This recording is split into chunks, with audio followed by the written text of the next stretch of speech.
Okay, so I wanted to do those exercises, and I want you guys to finish those so that you can ask any questions that you need to. So they're different than those. Obviously, I went through and found new ones, and I found a couple different. This is the one I've used in the past.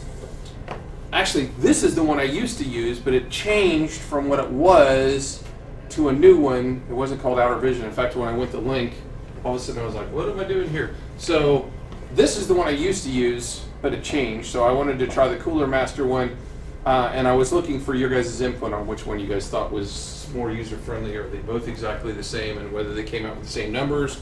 Because obviously on the test we'll have at least one of these kind of questions, and I want it to be one that you guys are comfortable with. So that's why I did this. I want to make sure that you guys don't have a problem finding the information either. So if there are things that you're like, this is beyond my knowledge level right now. Oh, this is why I didn't like this one, because the dang Facebook thing came up on the side and it was in my way.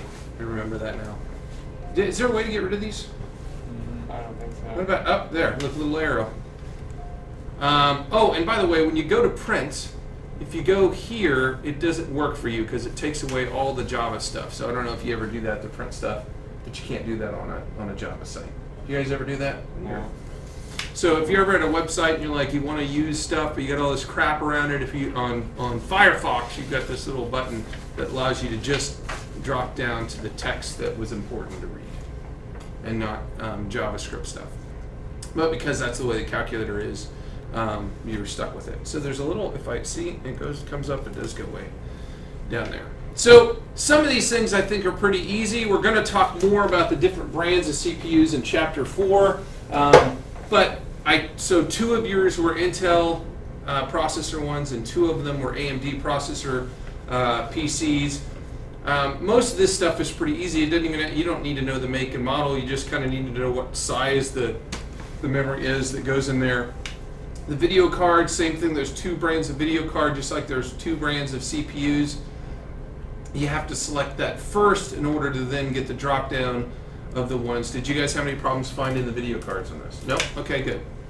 And then in general, I don't go with any kind of overclocking, changing anything. I just leave it the way it is. And obviously this is if you had 2 video cards SLI together or something.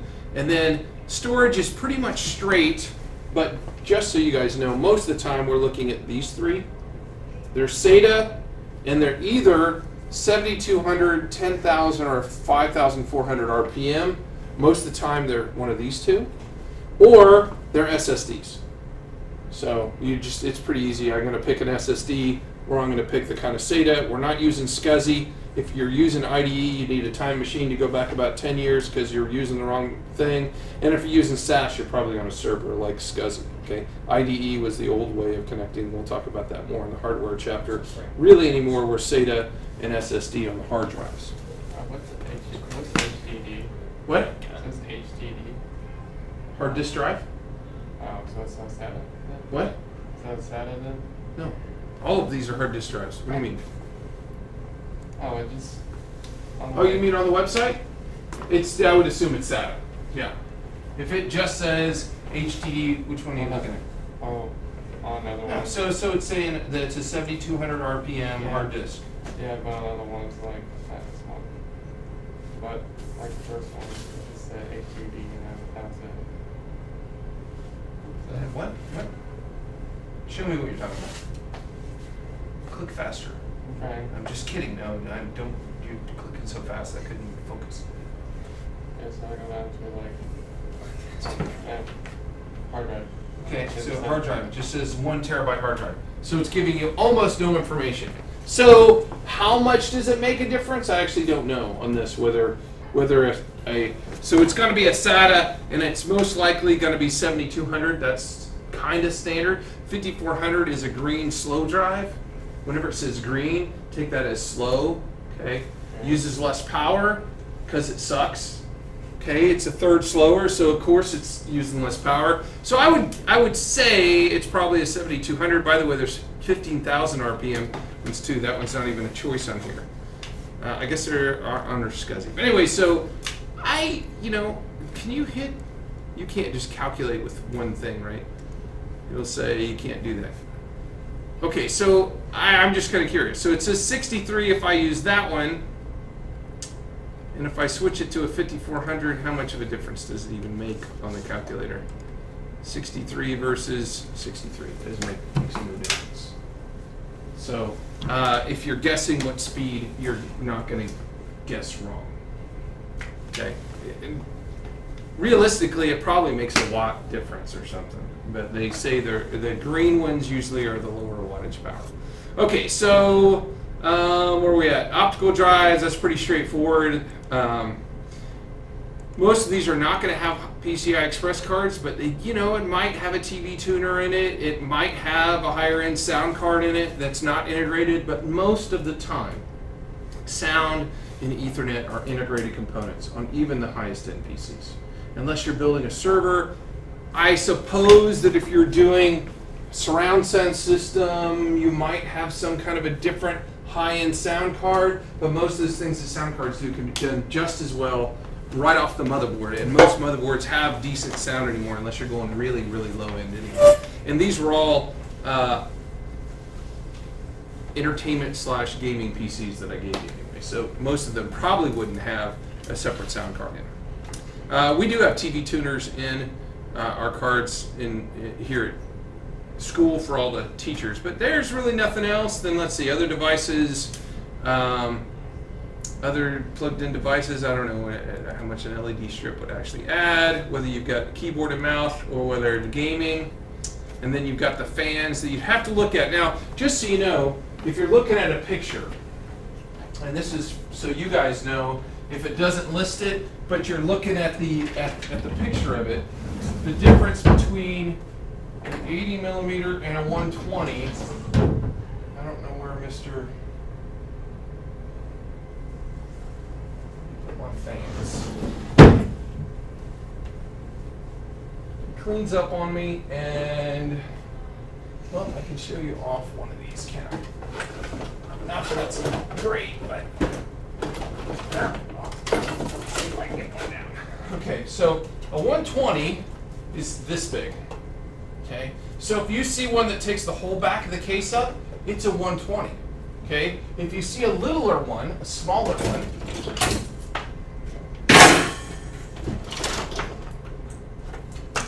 I can't even show you because you can't see it very well, but it's right there. So you can, I don't know if you could visibly see the difference. That's a small and that's an 80 right there. Okay, it's the size of the regular. So if you see it take the whole back of the case, it's probably a 120. If you see it taking only part of the case and there's space around it, it's probably an 80 millimeter fan. Again, how much is the difference between the 80 and the 120? I've never seen these other ones on a PC, honestly. Those are the two sizes that I've seen the most common. Okay, so if it looks smaller, guess 80. If it looks like it's the whole width of the case, it's a 120. I've never used liquid cooling. Do any of those have liquid cooling? I don't think so. I intentionally did not mean to pick liquid cooling on any of those. But there's a whole bunch of liquid cooling systems, and obviously this one's by, the other one's by Cooler Master, isn't it? So it has a whole bunch of different liquid cooling systems that you could put in there.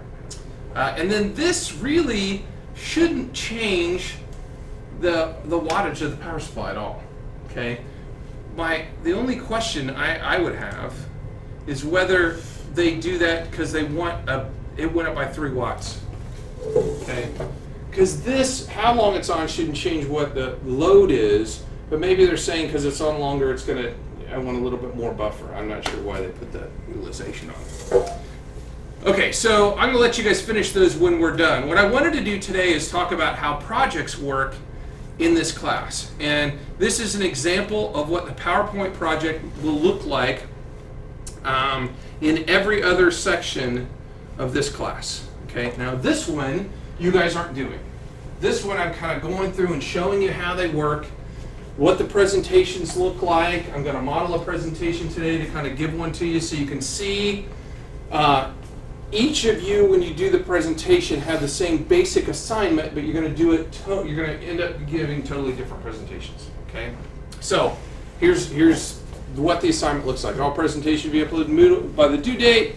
You can make changes, but they're due initially indicated on the course calendar. So If I say it's due Tuesday, and we're not going to have a problem with the few people I have in this class, but in the past, when I had 10 people in the class, if we roll and see who's going first, by the way, and if Isaac takes his chances and says, I'll have it done by Thursday, even though it's due on Tuesday, Isaac's still going to take a hit on the grade if it's not uploaded by Tuesday, even if he takes a pass. Okay, so I want it uploaded by the due date. But you can make changes. What does that mean? When we go through and we had 2 days worth of presentations, Isaac went first, and the first person always has the worst grade. Because what happens after he gives his presentation? I go through and spend 10 minutes on what Isaac did wrong. You should have done this, you should have done this, you should have done this. And normally what I've got is every other student in the room trying to change their presentation really, really quickly so that, I forgot to do that, I forgot to do that. So the first person, I usually don't grade the hardest, but I'm going to say the most on. Because it's not really fair if Isaac goes first and I give all kinds of inputs on Isaac's, and then all you guys are changing your PowerPoints, and then you're like, I always said it this way. It was, mine was perfect, Mr. Poole. Okay, you get the idea. So you still have to on time. So the background of the presentation kind of gives you the background of who you are on this one. As you build your presentation, you have to think about this. So in this case, you are a salesman or a saleswoman from a distribution company, have been invited to present 2 of your company's power supply options. Okay. In every one of these, you're a salesman from a company. So you have to talk about your company. You have to say why your company's great. Give us background on your company, because we're all learning about all the different companies. That's why you all have different companies. And Ian will know nothing about cyber power because Isaac did the one on cyber power. So we're giving background on the companies as we do these, as well as giving the individual things. So you're from a company. So when you're up here presenting, you're a we. Okay? You're not a they. You don't say they do this because you work for them. So you say we. At CyberPower, we take very good pride in our product. Our warranty is state of the art, blah, blah, blah. We're we on all of our presentations because you work for them. Hi, my name is Brian Poole, and I'm your sales rep from CyberPower. Okay, that's how you start. You're introducing yourself as a person for the company. Okay? So, we are looking for high-end and low-end product choices, cost-based for 2 specific options. That's for this presentation, and for whatever presentation you're doing, you need to read what the objective of the assignment is. Okay, so I'm going from CyberPower, whatever company, and I'm going to present you a low-end home-use PC that has 300 watts of power. It's the objective, minimum objective, and then a high-end gaming power supply that goes to at least 600 watts of power. Okay, so that's the 2 products you're going to research and find from your company to try to sell us. Because we're out there, the 4 of us are going to all be sitting here taking notes, and you're presenting to us like we're the business that you're trying to sell to. Okay? So your supervisor told you that you know that other vendors will be presenting their goods and want to convince us to buy yours. In order to do that, the supervisors are given some of the guidelines below. He wants you to make sure you give a history and background of the company so that you can push your longevity and background so they understand that the product will be supported. Okay? He wants to make sure that you give a good introduction with lots of graphics. Pictures sell. Okay? Pictures can unsell. If you put up a graphic up here that looks like you took it off a Minecraft server and it's all pixelated and looks like crap, you're saying my product is crap. And that's what you'd be saying if you were a salesman. If you were a salesman in front of a board of directors and you put up a crappy pixelated image and you said, so here's our power supply, everybody in the audience goes, you suck. So it just went through their head because you put up a crappy picture. Because pictures sell and pictures say something about you as well. Okay? So when you put up pictures, let's make sure they're a decent picture. Okay. Each option should be presented with specifications of the power supply, the plugs, the warranties, the cooling, and the energy efficiency of the power supply. We are trying to sell it to the board so they buy our product. And that's what companies do, right? When you go and buy from a distributor, especially, maybe not Newegg, maybe not Tiger Direct, they'll sell whatever. They'll put them all on their website and they'll sell whatever you got. But in general, smaller companies, if you were to go to Eaton Computer and say, I want to buy a power supply, they don't have 500 power supplies. They probably have 5 power supplies.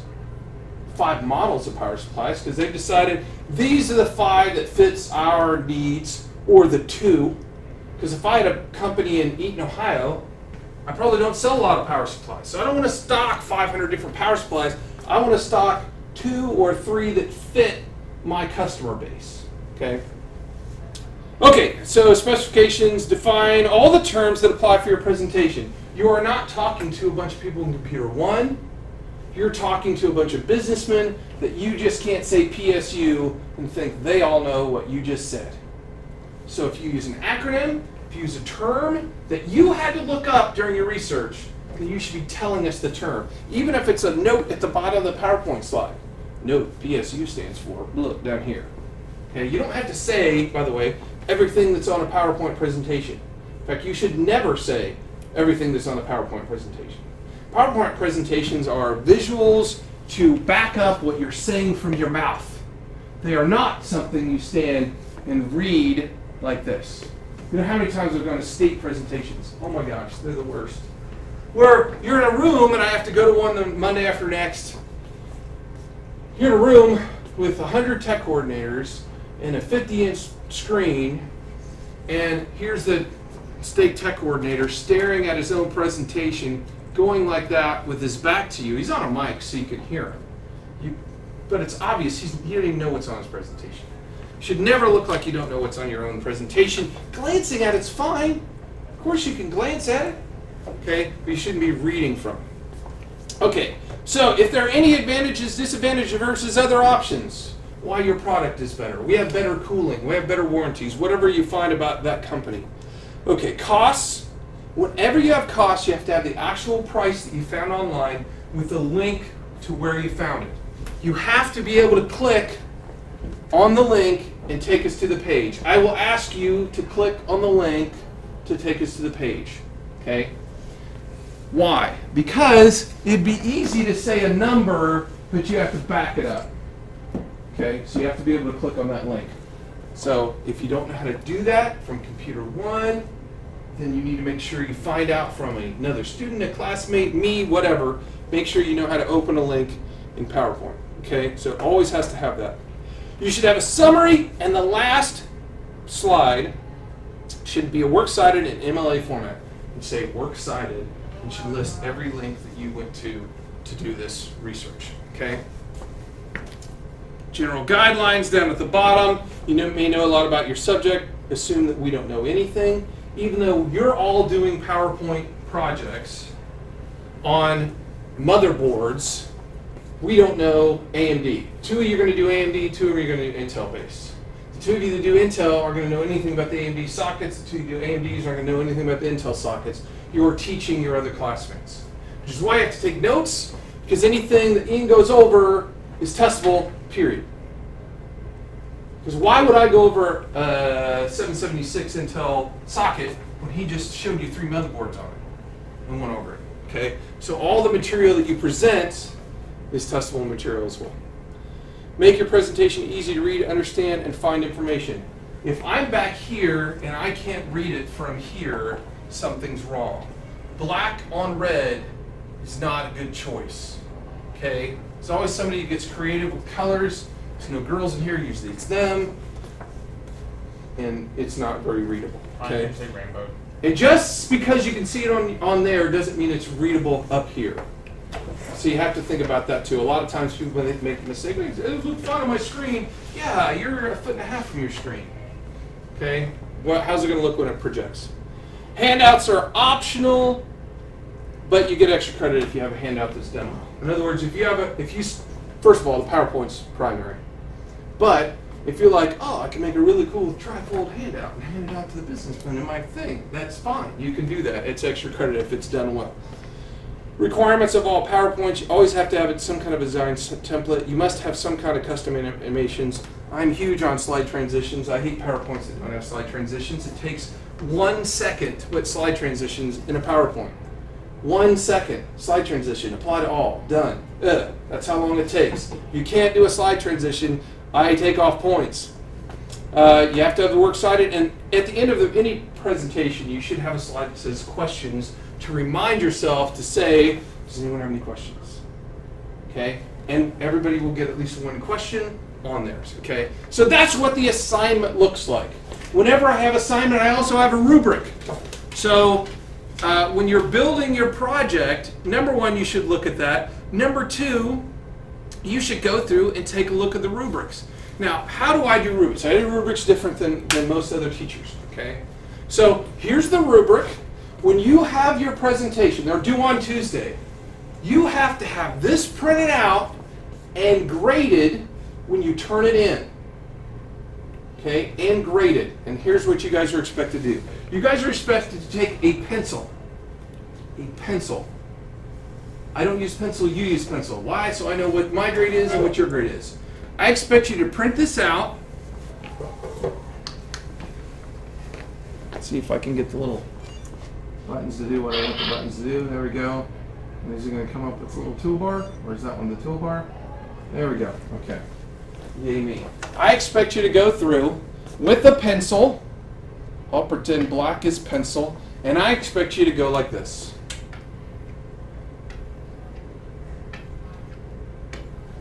And turn it in with your name up top, okay, with those circled. Why? Because you're going to get 2 grades on every presentation from me. You're going to get a presentation grade and you're going to get a rubric grade. What does Mr. Poole do then? Mr. Poole does this while he's grading you.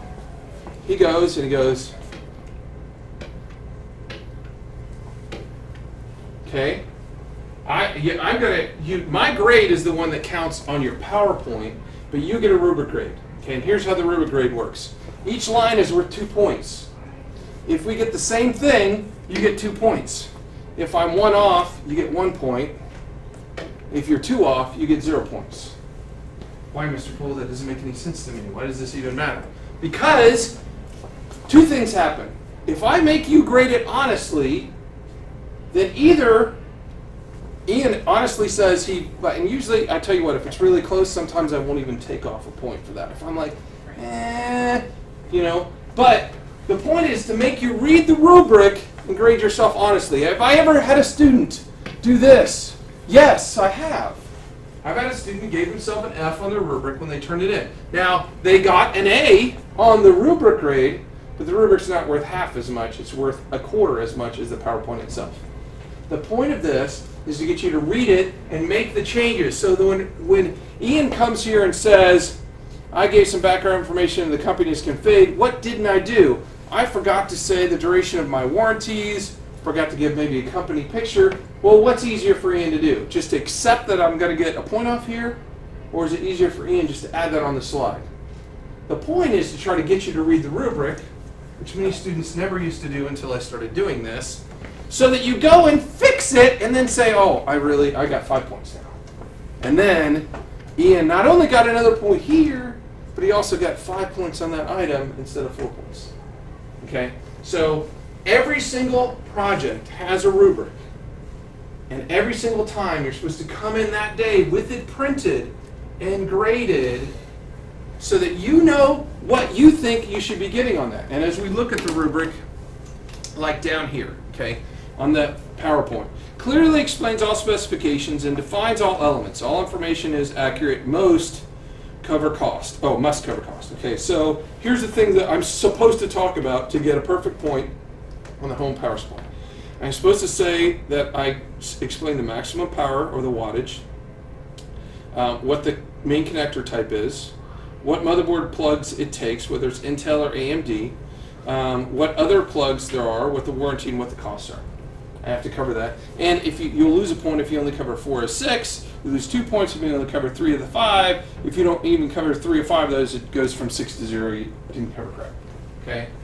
So that's the way it works. You just go through and say, yeah, I got that, yeah, I got that, yeah, I got that, yeah. Oops, I forgot that cost. And I add the cost, and now I got 2 more points. Okay? So print it out and grade it before you come to class. How many times do students show up with a blank piece of paper? Too often. Okay? That's part of the assignment for every single project.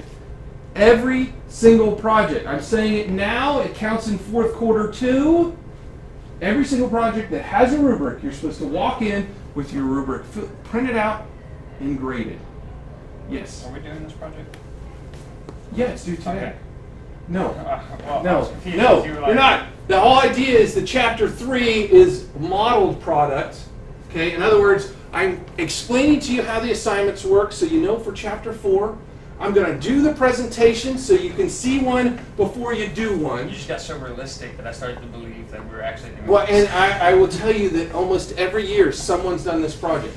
Because I've gone through it, it's on the calendar. Even though I say I'm modeling this one, someone will come in and it's like, I uploaded my presentation, Mr. I Cole. might. You know, and I'm like, I said that you didn't have to do this one. So anyway, good question. No, you don't have to do this one.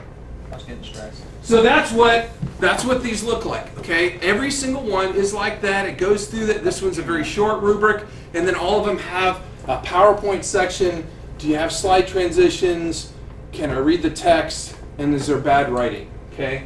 You guys have them up there. I have it up over here at the same time. If you're doing a PowerPoint presentation and you see a red squiggle line underneath a word, you spelled it wrong.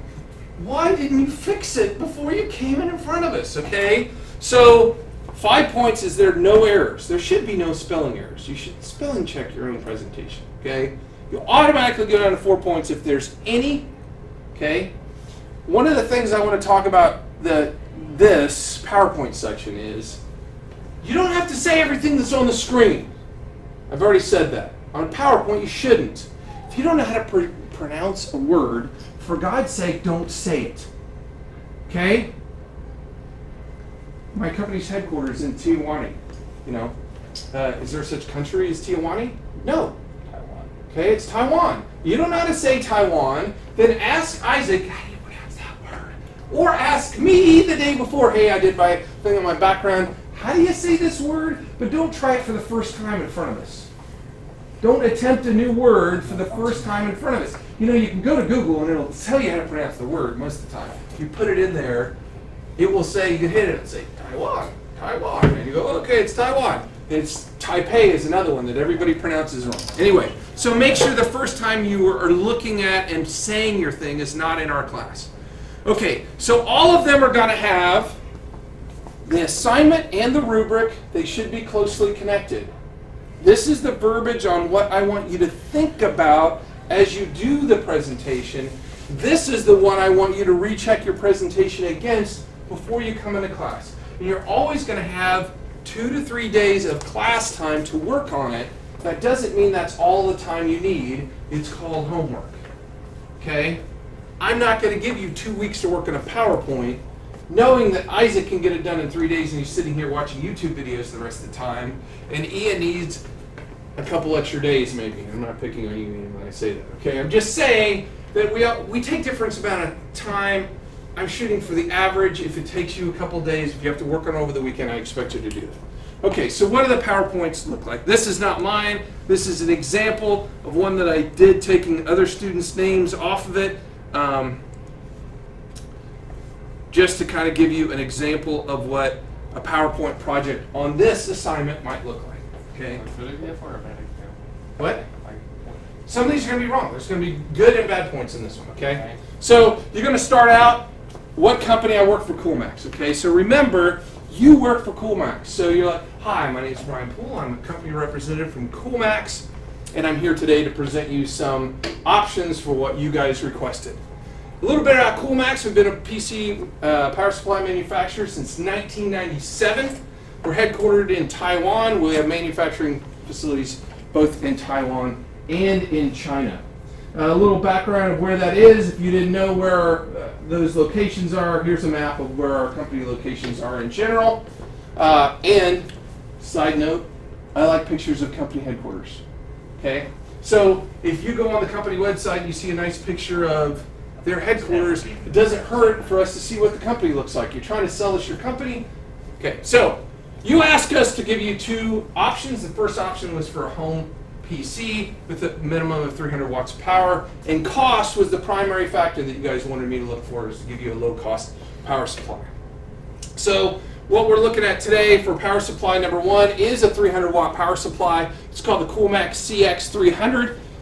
It fits your minimums. It has a main power supply connector that's 20 plus 4 pins. It'll fit any motherboard being made today. The other connectors that it has are listed up there. It has a P4 power connector. It has 6 peripherals, 2 SATAs, 2 floppy drive connectors. This will work with any Intel motherboard being made today. I forgot that because I haven't looked at it here. It also comes with an adapter for the 4-pin 12-volt connector to work on an AMD as well. Okay, so even though the plug is for Intel, it comes with an adapter for AMD, and this is the AMD adapter right here that it comes with. So it's a 2024. There's the adapter to make it from 2020 to 4, and basically it's a 24-pin that goes down to a 20. And then there's the adapter to take it from the Intel connector to an 8-pin AMD connector. It comes with this power supply manual as well. So on this one, it has 120 millimeter cooling fan on it that keeps this piece or this cool. It's 65% power efficiency. I realize that is low for power efficiency by today's standards, but you were looking for the lowest price model, and that was the lowest one we had. MSRP is $19.99 on this one, and that should be a link. So that if you don't have to go to the link when you're talking to us, but we need to be able to say, hey, we'd like to see that price, so that you can click on it, and it should open to the web page to show us that that price is that price. So right now, this one is out of stock, but it was $17.25 when it was in. And I'm going to talk about that here in a second too, as far as covering yourself on PowerPoint presentations for links. So it's $19.99. Any questions about this first option? Okay, so option number 2 that you asked for was a high-end gamer PC with 650 watts minimum, with power and performance being the major factor. This one is a Max 700B. It's a 700 watt power supply. It's a modular power supply with a very low cable signature, and it has a lot of flexibility to it, and I'll show you what that comes with. So here are the connectors that are available for this power supply, but none of them are on the power supply. Okay? All of these are separate cables, so you only plug in what you need. There's no spare cables just clogging up your PC in this one, so that if you have no floppy, you don't have to put the floppy in. If you have a PCIe video card, which obviously if it's the gamer you're probably going to use, you can use one or both of those, however many you need. So the way it works is you get the power supply like this, and you get a bundle of cables, and you plug in what things you need. Okay? So obviously you're going to use the motherboard plug, and then you may use we have both plugs with it for AMD and Intel, so you're probably going to use the 2 blue ones. And then these are our 2 PCI Express for our video card connectors, and then however many of the other 12 volt connectors you need for SATA or for IDE connectors, and then your 2 floppy connectors down here. You can have them all plugged in. You could have just 2 plugged in with this one. It is going to work either way. Has 120 millimeter cooling fan. It's 84% efficiency. It doesn't actually hit the 85% efficiency required to be a green power supply, but it's very, very close to that. Cost is $89.99 for this one, MSRP, and obviously we'd be selling it to you for less than that, depending on the size of the order. And this one's out of stock too because it's old, but if it was, we'd be able to see the price over there as well.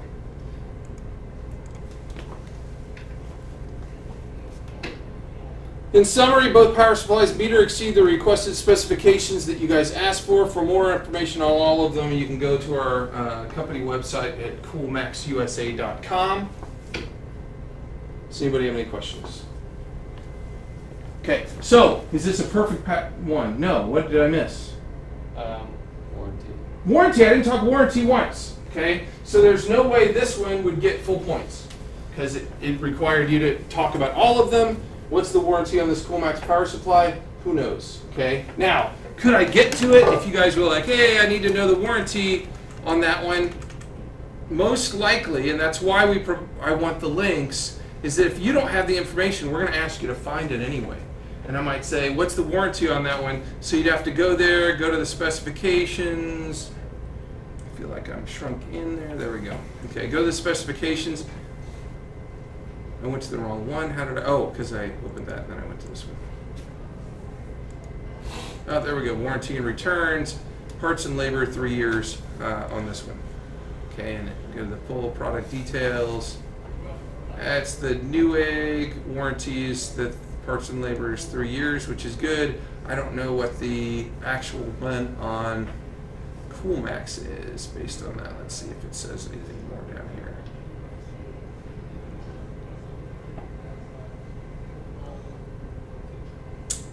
I don't see anything more. So I would say 3 years on the parts and labor if we needed to return this one. Okay, let's see if it says anything else on here.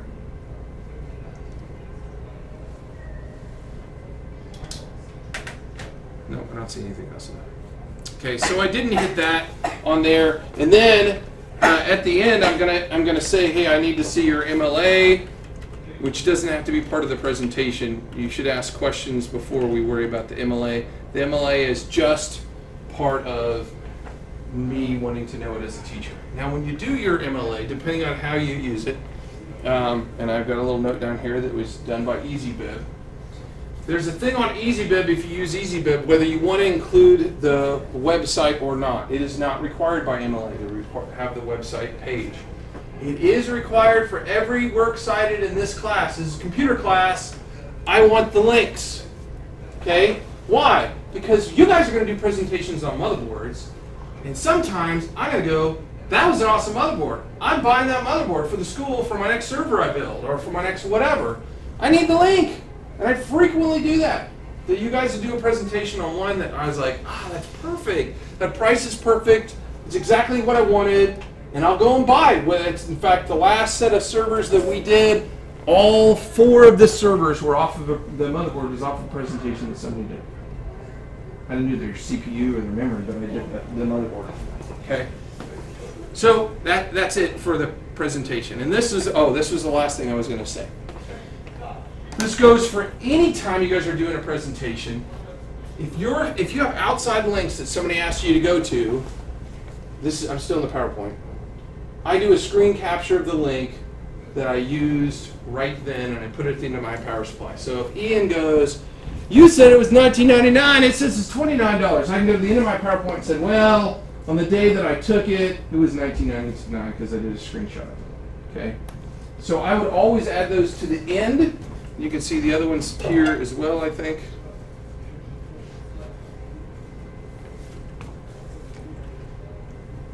That was $89. Because you can see it was $25.99. Now it's save $55. What? Doesn't even make sense. It was $25.99. Oh, save $5? What? I don't understand that. That's a terrible string. Whatever. Anyway, so it's $89.99 when I looked at it. Okay. If you guys don't know how to do screenshots, they're really easy. Do you guys know how to do screenshots? Print screen? Yeah, just do a print screen, then crop it, and put it at the end of your PowerPoint. So whenever you're doing these, the last slides at your PowerPoint, which you may never go to, but I would always get a print screen of anything that's changing. In other words, prices. If you've got something you're using a PowerPoint in a class where they're doing statistics, that the website changes every day I go to it, do a print screen of the one so that somebody says, oh, that's not that. And I'm like, oh, but it was the day I went there. Yeah, what again? Have you ever used Screenshot? Used what? Screenshot. Is that, I use, what's this called? Awesome Screenshot. Is that what you're talking about? No. Okay, so Awesome Screenshot, I use that all the time. So if you do that, I gotta have an actual page open. It's a Chrome app. I'd highly recommend getting it. So if let's say I want to take a screenshot of it, I hit the screenshot button. You can do a regular capture or a delayed capture, like, okay, I'm gonna change something. So I hit delay capture, I have 3 seconds. I'm gonna do it on this, so 3 seconds later it takes the screenshot, and then I can go and I can crop the screenshot. I could do little arrows in the screenshot. I could do text boxes on the screenshot. I could do words on the screenshot. That's how I do a lot of the ones that you guys see in the morning. Okay, and then when I say I'm done, I've got a picture that I can just copy and throw into something else. Okay, so I use Awesome Screenshot all the time. It also lets me do the desktop. So if I want to just capture the desktop, I can do anything I want to. I can do that PowerPoint presentation. It'll pick up any other screen that I want, even if it's not in so you can see there's the screen that I was just on, and I can crop that screen if I want to, whatever. Okay, so I use that a lot. I don't know the one you're saying. You know, you can use the snippet tool. If you say snip, there's a snipping tool for Windows 10 that you can use as well. If I use the snipping tool, it lets me do delayed screenshot by 5 seconds, and then I'm gonna say new, and it's gonna wait 5 seconds, and then it's gonna take a screenshot of whatever I did. And there. Oh, it still wants me to drag around when I want a screenshot. There's my screenshot, and I can do the same kind of. It doesn't have as good a tools as the Awesome Screenshot, but it definitely does a decent job at that as well. Do you want us to keep these? I really wanted to look over those, so keep those in your bag so we can look at them if we need to, because I really want to go over some of those on Friday. Friday, you're going to have a quiz. Short quiz, just a knowledge check, and we're going to go over anything you guys said you didn't understand from the self-assessments. So if there's anything on the self-assessment, I'm going to delete the older ones, and then also just do a review for the test on Tuesday. Okay? Anybody got any questions? Do you understand how the projects are going to work? You don't have to do this project, Cody, but next chapter, chapter 4 has 2 projects like that. One on motherboards and one on CPUs. Okay, but I wanted to show you what the projects are like, the idea and stuff before we actually do our first one. Right at the beginning, you were like, we don't have to do this. And then we're like, They started talking about